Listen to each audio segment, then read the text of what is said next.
Ahora ya tenemos el gusto de recibir aquí en los estudios del Living a Vera Sierra. Bueno, tenemos el placer de que nos cuente de su próximo espectáculo en la Sala Citarrosa y también vamos a aprovechar para que nos repase algunos momentos, algunos fragmentos de su vida tan fructífera. Gracias por acompañarnos, Vera, qué placer Paula, tenerte un acá. gusto de estar acá. Hola a todos. Y sí, siempre vale la pena acercarse a personas que me apoyan, como tú, para poder anunciar, después de tanto tiempo, ¿no?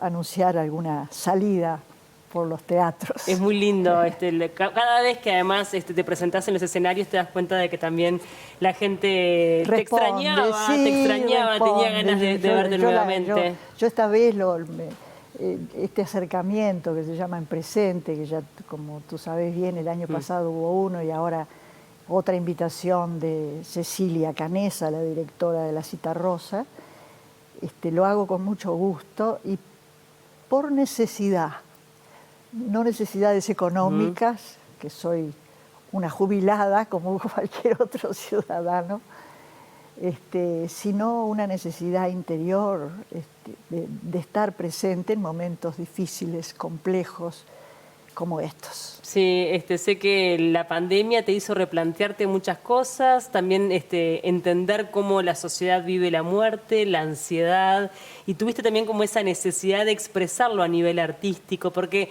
tú sos de esas artistas que, bueno, muestran su arte, lo que hacen en algunos momentos específicos. Sí. La mayoría del tiempo lo hace hacia adentro. Sí, en realidad es cierto. Yo he sido profesional hacia adentro, como digo, el lugar del taller, para componer y hacer canciones y pintar. Sí, el año pasado fue a raíz de un tema hondo como la muerte y curiosamente, o no hay, al mismo tiempo mi marido caía enfermo y estuvo al borde de la muerte. O sea que primero lo tuvimos que suspender y después el 28 de agosto finalmente se hizo. Sí, efectivamente fue un lindo encuentro, precioso, y espero que este segundo, que también está basado en canciones propias, y como digo yo, las canciones que perduran, son las canciones que hablan de sentimientos que perduran, por lo buenos y algunos otros por lo malo. Por ejemplo, hoy se está hablando mucho de la incerteza, de la incertidumbre, de cómo tenemos que aprender a vivir en la zozobra. Y bueno, y en aquella época, una canción, 50 años atrás, hablaba, la incerteza está en camino, estaba en camino. Claro. Sí, sí, es que en realidad los temas, también es cierto, se repiten, ¿no? Forman parte, y además son universales, trascienden las culturas, trascienden... Cuando es humanista, ¿no? Sí, sí, cuando la es humanista. Preocupación es el ser humano. Totalmente. Bueno, repasaba un poco hoy tu historia, el barrio Punta Carretas, sin lugar a dudas, ha marcado un poco tu vida, porque seguís viviendo Seguí viviendo en Punta Carretas, en la casa materna. Bueno, después la vida y las herencias hacen cosas, pero traté de mantenerme porque más que afincada a la casa, más bien afincada a la tierra de Punta Carretas. Que era muy distinta en tu niñez, me imagino, Claro, ¿no? sí, sí, yo he hablado de eso, sí. Y todo aquel que recuerde su infancia, como yo la tengo muy presente, fue una infancia muy alegre, porque no hay cosa más hermosa para un niño tener naturaleza todo el tiempo. Y ahí estaba el río, estaba la costa, estaba el faro. Estaba la cárcel también. Estaba la cárcel, que también estaba cuando pasábamos por ahí, ¿no? A mí me gustaba mucho más la cárcel que el shopping, te aclaro. Mirá. Es otra... Nosotros convivíamos con los presos. Era así, ¿no? Era en las ventanitas de todas las cárceles aparecían las cabecitas de los presos. Y hay muchas anécdotas sobre el barrio y los presos. Bueno, un día me vas a invitar para contar sobre... No, sé que hay una anécdota vinculada con un preso que veía pasar todos los días a una persona y después sale y se termina casando con ella. Se termina casando con ella, sí. Y eso fue real y es cierto. totalmente Sí. cierto. Pero está muy bien eso que decís que forma parte de la sociedad. Y es como también tenemos que pensar en las personas que están privadas de libertad. Son parte de la sociedad. Exactamente, No por podemos supuesto. excluirlas. Y en aquel momento era todavía más próximo. Después se convirtió, sobre la cárcel se hizo un shopping. Bueno, había otros proyectos, pero Bien. no fueron. De niña sufriste, padeciste la polio, lo comentábamos un poco Sí. antes de estar al aire, porque además yo te contaba que mi papá también había tenido Qué cuando era cosa, pequeño, qué creo que fue en el cosa. 55, por ahí. 55. Y cómo eso de alguna forma determinó algunas cosas en tu vida, ¿no? Porque el hecho de que no pudieras de repente hacer algunas cosas te permitía que hagas otras, ¿no? Sí. Te habilitaba. Yo les quiero aclarar a todo aquel que tiene o se le presenta una discapacidad, especialmente cuando uno es niño, ojalá que no piense en ella. Ojalá que viva revoleando la pata, es decir, que sea valiente y salga adelante, Claro. no le importe demasiado qué destino va a tener esa pata, si va a crecer, si no va a crecer, que eran los problemas que tenía un niño, que además había mucha gente adulta que se agarró la polio en aquel momento. Época del 55, el hospital de clínicas vivía su esplendor. Y no, yo reconozco que aprendí a ser una sobreviviente y aprendí también, sin darme cuenta, los impulsos de voluntad. Si yo me quería subir a un caballo, no tener miedo de subirme. Claro. Y así anduve toda mi vida, no a caballo, pero en una bicicleta. En una bicicleta durante muchos años, hasta los 40 y tantos, te diría, casi 50 años. Qué divina. La bicicleta fue mi modo Tu medio de transporte. de moverme con más libertad. Qué lindo. Y las artes plásticas presentes en tu casa por tu padre, ¿no? Mi padre, exactamente, mi padre. A veces se aprende, hay fotografías que nos dan nuestros padres y que nosotros seguimos de pronto. Y hay otras que nos dan que es para decir no sigas. Mi padre, pobrecito, yo vi muchos dibujos de él cuando era adolescente y joven. Al casarse, yo de papá nunca lo vi dibujar. Ayudar a hacer deberes sí, y hacer mapas a mi hermana mayor, pero nunca lo vi dibujar. Y entonces él decía, bueno, sí, el día que me jubile yo ahí empiezo con la pintura. Se jubiló y a los 2 o 3 meses se murió. O sea que la fotografía es, si tenés una vocación, seguila. No esperes a que pase aquello o pase lo otro. Trata de ponerla en tu vida de cualquier manera, aunque tengas que hacer otras cosas, porque este país tiene una cantidad impresionante de artistas. Y eso es maravilloso, y eso esperanza muchísimo. Pero bueno, cuesta pensar en que uno a través del arte va a hacer dinero, Claro. o va a tener un sueldo mensual. Entonces depende de la educación o de lo que te haya dicho en su momento, en tu adolescencia, algún adulto referente. Y a mí me dijeron, mira, dedícate al arte, sí, pero abrí varias puertas, porque con el arte te vas a morir de hambre. Y trabajaste además como funcionaria Trabajé, pública durante muchos trabajé años. desde que tengo uso de razón, Sí. 18 años. Sí. Que también, trabajabas en un museo, entonces también estaba como muy vinculado. Claro, sí, y además adquirí cultura, Exacto. porque trabajaba en una biblioteca, entonces fui adquiriendo cultura. Todo lo que ha sucedido en mi vida, generalmente he mirado, observado lo que la vida te trae. Bueno, vos ahí ves, en fin, te vas acomodando. Totalmente. De todas tus expresiones artísticas, recién mencionábamos, ¿no? Artes plásticas, poesía, el canto, la canción, porque también está la composición. ¿En qué momento discernís en tu fuero interno qué es esta inspiración, para dónde va a salir? Porque viste que te puede venir algo y decís, pero ¿esto qué es? Esto Mira, ¿Por dónde? cuando la cosa viene fuerte, con un dolor fuerte o una imaginación sobre acerca de ciertas cosas que sé que no las puedo poner en una canción, esas cosas ya me llevan a poner la imagen. Bien.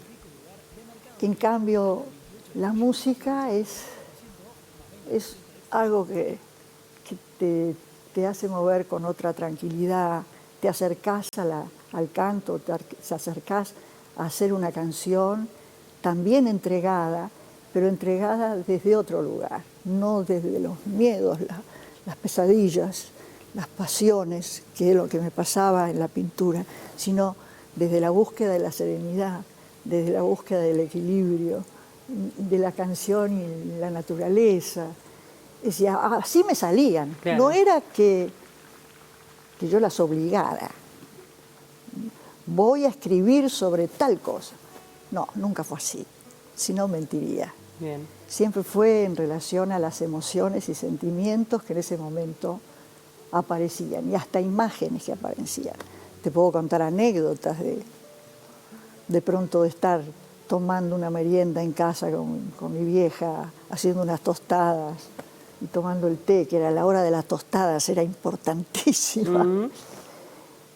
Y de pronto estar sentada allí y baja algo acá que me dice, ¿qué pasa con estos humanos que van para atrás? Y aquellos que se adelantaron, ¿qué van a esperar? ¿Qué van a esperar? Entonces, cuando vos, tu vida interior te dice eso, o algo te dice eso, tú te levantás, tomas la guitarra y te pones a hacer una canción.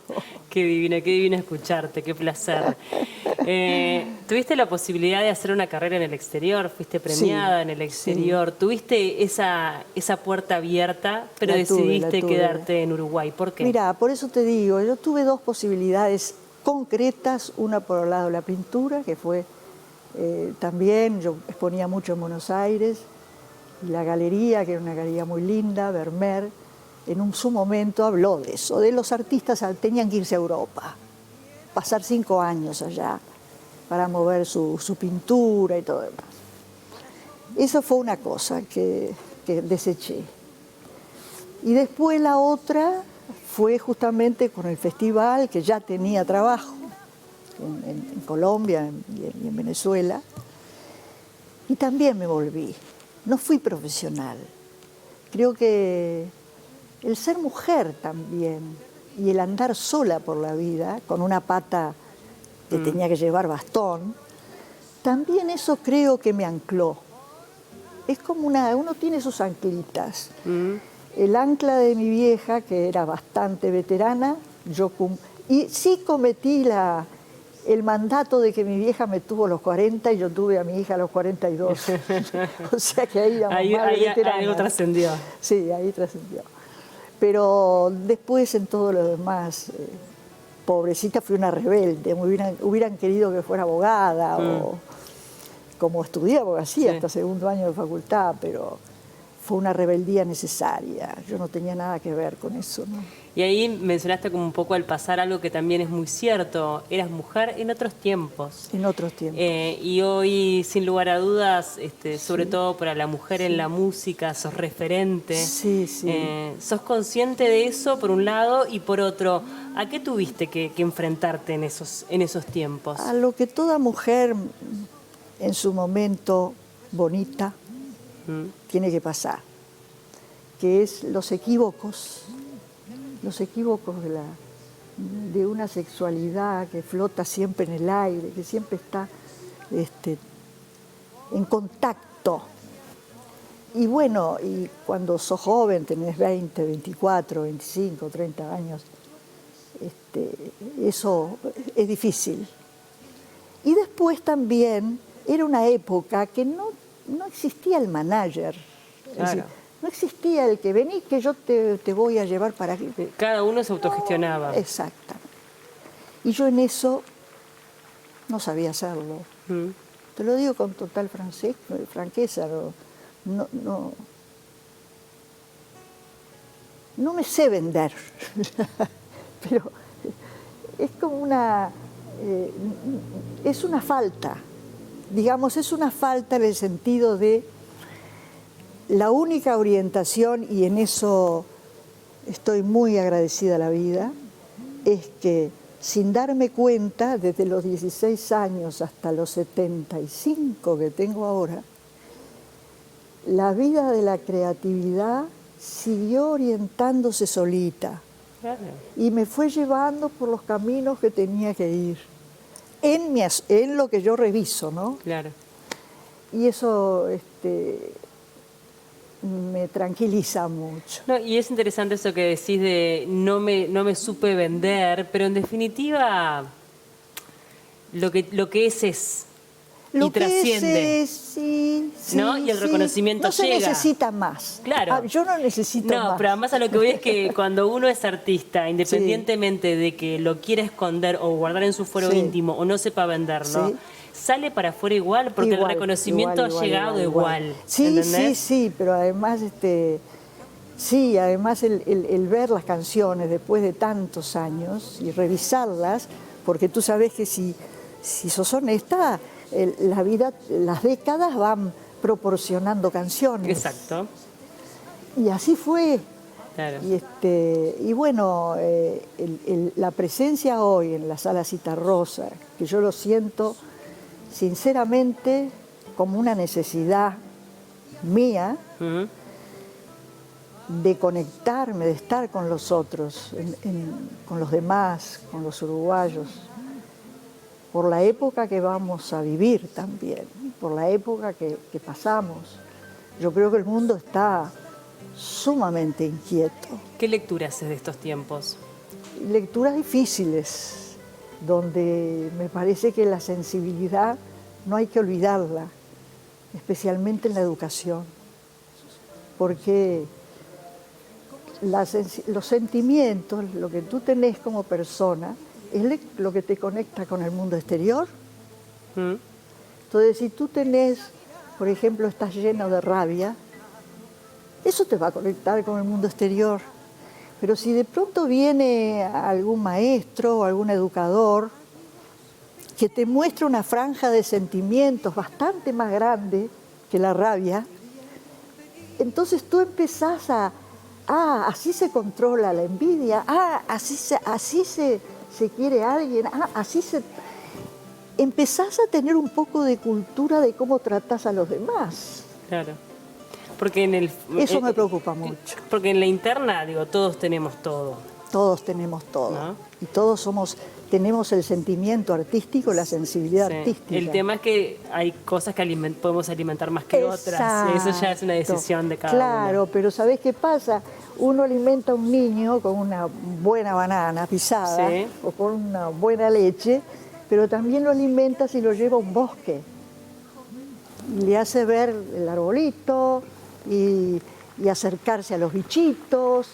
Es un alimento de impresiones de otro orden, pero es un alimento también. Claro que sí. Entonces, a raíz de todo eso, es que por una necesidad interior, por la edad que tengo, por la época en que uno tiene que pasar la posta también, he invitado a algunas cantoras que han estado cerca de mí estos tiempos, y además con esa necesidad de decir, caminemos, vayamos por sentimientos que nos atañen a todos. Porque yo no creo, salvo que tú escribas concretamente una problemática muy personal, todo eso lo puedo compartir sin problema. Más bien con una honda necesidad de compartir canciones que tienen que ver con la naturaleza, por ejemplo, hoy yo venía por algunos hechos medio desconforme, y entonces hay una canción muy ingenua que compuse hace muchos años atrás y sin embargo sigue siendo vigente. Por ejemplo, que dice nada más, hay algunos días que se vive más el peso del tiempo la inconformidad. Con solo mirarte quiero compartir todo lo que pase, lo mejor de mí. Un soñante pide cuando nadie está, origina un mundo y en otro pensará. Hay algunos días para confesar el miedo indefenso a la oscuridad. Y así. Divino. ¿No? Es como... Es eso. Qué hermoso, es una qué hermoso. canción sencilla, pero sin embargo... Pero muy profunda. Que nos tenemos. Y esa es la búsqueda del 4 de junio, que cae un domingo, que los domingos son sumamente melancólicos. Pásenla conmigo, que soy una veterana entretenida.